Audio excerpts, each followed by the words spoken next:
Good evening and welcome to the Daily News Roundup with Daily Mirror Online. You're with me, Bhakti Abe Surya. Let's take a look at our headlines. O-level, A-level and grade 5 exam dates scheduled. A driver fled with 67 million rupees. Former President Maithripala Sirisena pledges better future for farmers under his government. Port unions and employees protest against the sale of port shares tomorrow. Sri Lanka proud to be the co-lead of the Global Energy Compact for no new coal power. Colombo Municipal Council member clarifies on Rosi Senanayaka's expenses. Now diving into those stories in detail. The government has fixed the dates for conducting the 2022 GCE Ordinary Level, Advanced Level and Grade 5 Scholarship Examinations. As such, the Grade 5 Scholarship Examination will be held on the 22nd of January 2022.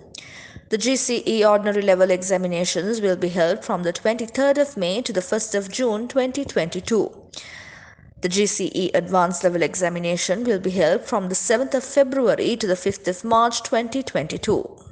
The driver of a van carrying cash at a private bank ATM was arrested near the Rendapala junction on the Badula Road in Nuwara while fleeing in the same van with 67 million rupees.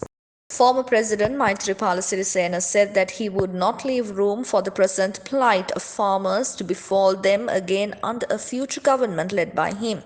The former president, who is also a Polonnaruwa district MP, said that the government did not listen to him on the issues confronting farmers.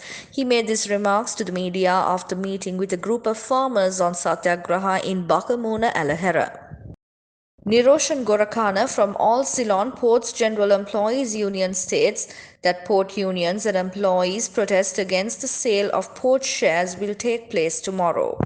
අක්කර 13ක වරාය ඉඩම සහ වරාය සේවා සැපයුම් කොට්ටාසයටයි සියලු සේවා CICT සමාගමට පැවරීමට ආණ්ඩුව cabinet පත්‍රිකාවක් ඉදිරිපත් කළා තියෙනවා. මෙන්න මේ කරුණ පදනම් කරගෙන තමයි අපි සියලුම වරාය සේවකෝ හෙට දවල් 12ට කැඳවලා තියෙන්නේ.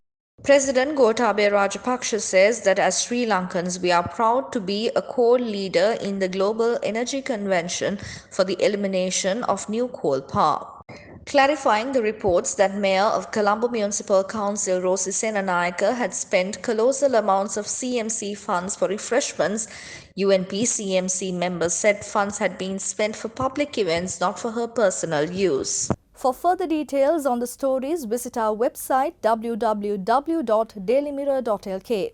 Thank you for tuning in. I'm Bhakti Abe Surya and this is the Daily News Roundup.